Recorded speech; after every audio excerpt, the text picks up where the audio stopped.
My grandmother was 84 years old when she said a phrase to me that I have never forgotten. It doesn't hurt the body, it hurts the silence. He didn't tell me in tears. He didn't yell it at me. He told me in a calm voice, looking out the window as the sun went down, as if he had already accepted it. As if he didn't expect me to understand yet, but something in me broke. Because for the first time I felt that the deepest pain of old age is not seen from the outside.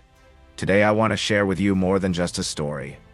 I want to talk to you as if we were having coffee in the kitchen. I want to tell you what I discovered through it, and what no one tells you. But we all feel at some point after a certain age, because turning 80 is not just a number. It's an invisible threshold. It's when the world starts moving faster than you can keep up with. When the voices around you sound less and less directed at you. And when the things you once ignored now weigh like never before. And no, I'm not going to talk to you about cholesterol, or pills, or joints. I am going to talk to you about that which begins to change inside. About silence, of invisibility, of the memories that become soft knives, and of what can still be built, even if it seems late. Stay with me until the end, because what I'm about to tell you may give you back something you may have thought you no longer had: strength and meaning. There are things that no one prepares you to feel after 80. The first of all is this: the world starts to forget you. And it's not all at once, it's almost gracefully. First you stop getting calls, then visits. Then, even if you're surrounded by people, there's a moment when you realize you're no longer at the center of any conversation. It's not that they stop loving you. It's that the world is speeding up, and you, inside, are going in slow motion. My grandmother called it the social blackout. She said it was like watching the curtains close in the theater, but without having finished the play. There is something brutally silent about realizing that they no longer ask your opinion, that they talk as if you weren't there, that the topics you master no longer matter, that the stories you have to tell no longer have time to be heard. And yet, the strongest thing is not the oblivion of others. The strongest thing is when you yourself begin to feel unnecessary. And that, dear friend, that thought is slow poison. The second hard truth I learned from my grandmother is this: small ailments are no longer small, she said. Before, a cold was discomfort. Now it's a whole month of fear. And he was right. At that age, your body doesn't respond as fast as it used to. A silly fall can leave you weeks without walking properly.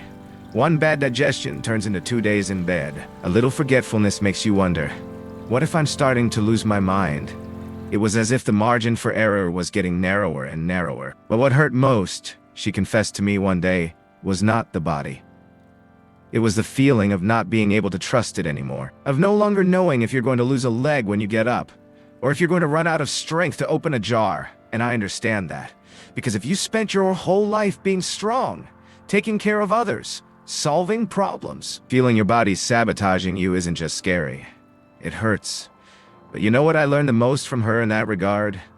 That when she started to look at herself with compassion, not judgment, everything changed. That it wasn't a matter of holding on more, but of learning to accompany herself more. Because yes, your body changes. But if you listen carefully, it's still talking to you. And you can take care of it. You can anticipate it.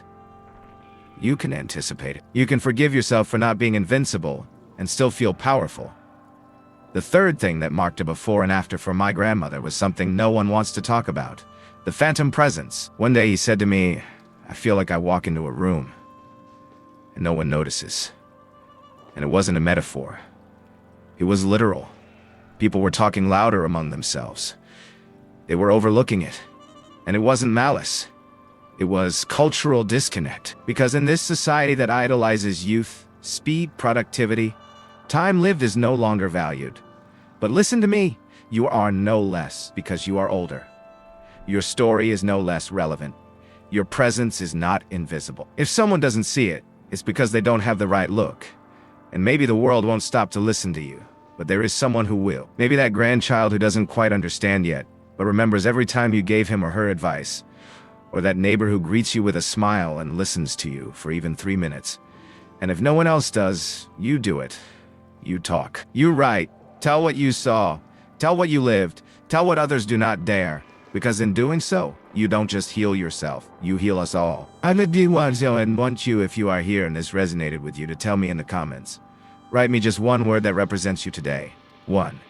And if you can, tell me what hurts you the most, what weighs you down, what makes you smile in spite of everything, because you are not alone.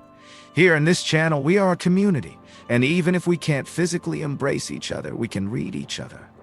We can listen to each other. And that sometimes is more powerful than you think. Subscribe if you haven't already, not to add numbers, but to keep this tribe growing, because each new subscriber is one more voice that joins the chorus of those who do not want to grow old in silence. My grandmother was not a weak woman. She had raised 3 children, buried her husband, lived through 2 wars and more than 1 economic crisis. But there was something that made her shiver. It wasn't the cold. It was the empty routine. He would say to me, the day gets longer when there's no one to ask you. And that sticks with you. Because after 80, days are no longer measured by what you do, but by what you feel. And when nothing happens, silence becomes a mirror. One that shows you not only who you are, but who is no longer there. The 4th hard truth I learned from watching it was this. Life is shrinking without you even realizing it. It's not that you are forbidden to go out. It's that little by little, you are no longer born. First, you stop going to certain meetings because it tires you out. Then the commute seems longer. Transportation is more uncomfortable. The places are noisier. People, more impatient. And your world, the one that was once full of coffee, laughter, after-dinner conversations and walks, begins to shrink to a house, a room, a chair in front of a window. But here I want to stop, because this is not a sentence. It is a warning, an invitation. Because even if the world gets smaller, it can still be deeper. A single 5-minute walk can restore your sense of movement. A sincere conversation with a neighbor can give you more life than 10 series on television. A letter, a video call, a how are you, sent with intention, can open windows on a gray day. You don't need to refill your schedule. You just need to fill your soul with simple things, but real. My grandmother at 85 started writing in a notebook every day 3 things. What she saw, what she thought, and what she was thankful for. One day he wrote, "Today, tea tasted to me as if I were drinking it in another country." And I understood that life doesn't need big stages to feel alive. It just needs us to be present. War. Tomorrow, I don't know if I'll be able to get up. And it wasn't drama. It was reality. One day you wake up energized. The next, your legs don't respond the same. You find it hard to focus, to hold a glass, to remember a word. And that instability, more than physical fear, generates emotional insecurity. You stop doing things not because you can't, but because you don't know if you can. You start to doubt of your memory, of your reflexes, of you. And that, when you've lived a life of autonomy, hurts. Because feeling like you're no longer in control, even a little bit, can make you feel less you. But here's something powerful. Flexibility can be your new strength. Adapting is not giving up. Listening to you is not weakness. To rest is not to fail. My grandmother began to take short breaks, to move slower, to ask for help without feeling like a burden. And one day she told me something I never forgot. Accepting me gave me back the peace I had lost, trying to be the one I was. That is wisdom. You don't have to prove anything. You've lived it all.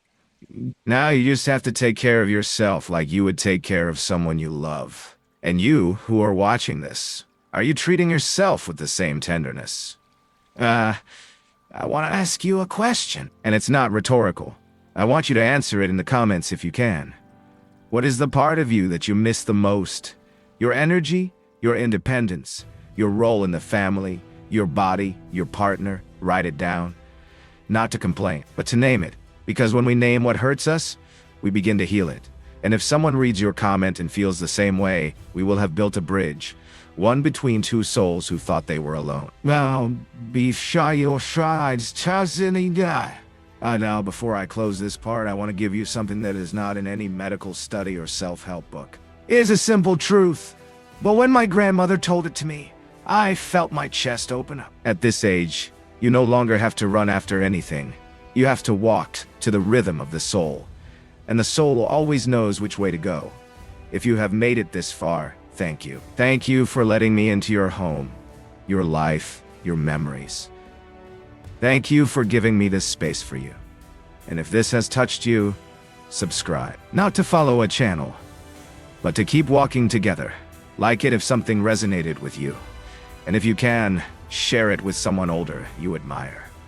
Maybe he or she needs to hear this more than you think. And remember, at 84, my grandmother told me the hardest truth about growing old.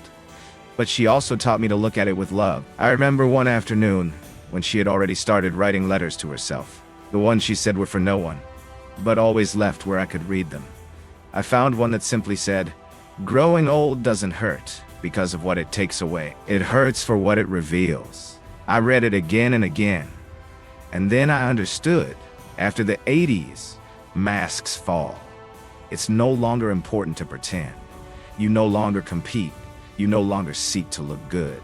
What remains is the real thing. And sometimes the real thing can be hard, because you see yourself as you are, with your decisions, your silences, your absences, your regrets, and also your silent victories. Those that nobody applauded, but that you know marked your life. My grandmother taught me that growing old is like looking at your story from the last page. And if we don't learn to reconcile ourselves with what we've lived through, it's easy for sadness to eat us up inside. There is something that few dare to say. Sadness in old age is not always depression. Sometimes it is mourning. Sometimes it is memory. Sometimes it is wisdom that has not yet found someone to tell. And other times, it's the soul saying, "I need someone to really look at me."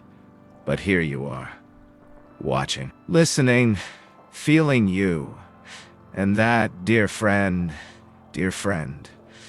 is already beginning to heal. He didn't tell me out of vanity. He told me because he knew that what you don't tell rots inside. That if no one hears your story, you start to believe it never mattered. But you mattered. You matter. Your story has value. And if you can't find someone to listen to it, start by writing it down, or recording it, or telling it to yourself in front of the mirror.